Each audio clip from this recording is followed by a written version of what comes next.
ನಾನು 77ರಲ್ಲಿ ಲಾಯರ್ ಆದೆ. ರಾಘವಾಚಾರ್ ಆಫೀಸ್ ನಲ್ಲಿ ನಾನು ಜೂನಿಯರ್ ಆಗಿ ಕೆಲಸ ಮಾಡ್ತಾ ಇದ್ದೆ. 6 ತಿಂಗಳಿನಲ್ಲಿ ನಮ್ಮ ಬೆಂಗಳೂರು ಬಾರ್ನ ಬಹುಪಾಲು ಸೀನಿಯರ್ಸ್ ನನಗೆ ಪರಿಚಯ ಆಗ್ಬಿಟ್ಟು, ಯಾಕೆಂದ್ರೆ ನಾನು ಸಿಗರೇಟ್ ಸೇರ್ತಿದ್ದೆ, ಅವರು ಸಿಗರೇಟ್ ಸೇರ್ತಿದ್ದೆ. ಅದ್ರಲ್ಲಿ ಒಬ್ಬರು ಕೋಲಾರ ಮೂಲದವರು, ಚಿಂತಾಮಣಿ ಕಡೆ ರಾಮ್ ಸುಬ್ಬಯ್ಯ ಅವ್ರು ನನ್ಗೆ ಕರೆದು ಒಂದ್ ದಿವಸ ಒಂದ್ ಸಿಗರೇಟ್ ಕೊಡು ಅಂತ ಹೇಳಿ ಸಿಗರೇಟ್ ಸೇತ ಒಂದ್ ಕತೆ ಹೇಳಿ. ರಾಮ್ ಸುಬ್ಬಯ್ಯನವರು ಜಯನಗರ್ನಲ್ಲಿ ಇರೋದು. ಸಿಟಿ ಕೋರ್ಟ್ಗೆ ಸೈಕಲ್ ಹಾಕೊಂಡು ಬಂದು ನಮ್ಮ ಬಿಸಪ್ ಗೌಡ್ರ ತರ ಸೈಕಲ್ ಈಗೇನು ಬಿಟ್ಟಿದ್ದಾರಂತೆ, ನನಗೆ ಈಗ ತಾನೇ ಹೇಳಿದ್ರು.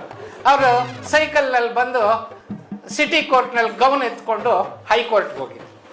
ಹೈಕೋರ್ಟ್ ಒಂದು ಕೋರ್ಟಲ್ಲಿ ಕೂತಿದ್ದಾಗ ಯಾರೋ ಅಡ್ವೊಕೇಟ್ಸ್ ಬಂದು ರಾಮ್ ಸುಬ್ಬಯ್ಯನವರೇ ಸಿಟಿ ಕೋರ್ಟ್ ಹತ್ರ ಯಾರು ನಿಮ್ಮ ಕ್ಲೈಂಟ್ಸ್ ಕಾಯ್ತಾ ಇದ್ದಾರೆ ಅಂತಂದ್ರೆ, ರಾಮ್ ಸುಬ್ಬಯ್ಯ ಅಲ್ಲಿ ಬೇಗ ಕೆಲಸ ಮುಗಿಸ್ಕೊಂಡು ಸೈಕಲ್ ಹಾಕೊಂಡು ಸಿಟಿ ಕೋರ್ಟ್, ಈ ಹಾಳಾದ city court lawyers Ram Subbaiah ಹೈಕೋರ್ಟ್ಗೆ ಹೋಗಿದ್ದಾನೆ, ಅಲ್ಗೋಗಯ್ಯ ಅಂತ ಕಳಿಸಿದ್ದಾರೆ.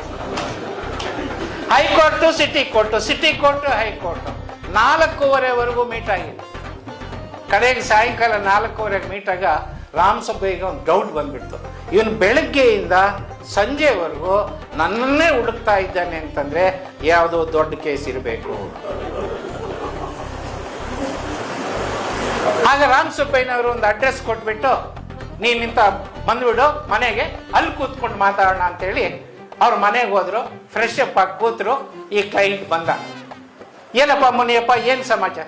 ಏನ್ ಸ್ವಾಮಿ ಹೇಳೋದು, ನನ್ನ ದಾಯಾದಿಗಳು ನಮ್ಮ ಎಲ್ಲ ಆಸ್ತಿಗಳನ್ನ ಸೇರಿಸಿ ಕೋಲಾರ ಸಿವಿಲ್ ಕೋರ್ಟ್ ನಲ್ಲಿ ಒಂದು ದಾವ ಹಾಕಿ ಇಂಜೆಕ್ಷನ್ ತಗೊಂಡ್ಬಿಟ್ಟಿದ್ದಾರೆ ಸ್ವಾಮಿ. ಅದಕ್ಕೆ ಯಾಕೆ ಭಯ ಪಡ್ತೀನಿ ನಾನೇನು? ಅದಕ್ಕೆ ಸ್ವಾಮಿ ನಾನು ಬಂದಿರೋದು. ಹಂಗಾದ್ರೆ ಈ ವಕಾಲತ್ತಿಗೆ ಸೈನ್ ಅದೆಲ್ಲ ಸ್ವಾಮಿ ಪ್ರಾಬ್ಲಮ್ಮು.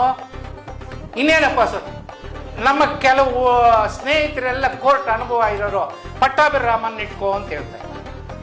ಇನ್ನು ಕೆಲವರು ನಮ್ಮ ಬಂಧುಗಳು ಅವರು ಇವರು ಸೀತಪ್ಪನ್ ಇಟ್ಕೋ ಅಂತ ಹೇಳಿ. ನಾನು ಪಟ್ಟಾಭಿರಾಮನ್ ಇಟ್ಕೋಬೇಕಾ ಸೀತಪ್ಪನ್ ಇಟ್ಕೋಬೇಕಾ ಕನ್ಫ್ಯೂಷನ್ ಆಗೋಗಿದೆ ಸ್ವಾಮಿ. ಅದಕ್ಕೋಸ್ಕರ ನೀವಾದ್ರೆ ಸರಿಯಾಗಿ ಹೇಳ್ತೀರಾ, ಕೋಲಾರ್ನಲ್ಲಿ ಯಾರು ಸರಿಯಾಗಿಲ್ಲ ಅಂತ. ನೀವು if you are not capable of delivering goods, your friends, your relatives, your well wishers will use you as Ram ಸುಬ್ಬಯ್ಯಸ್.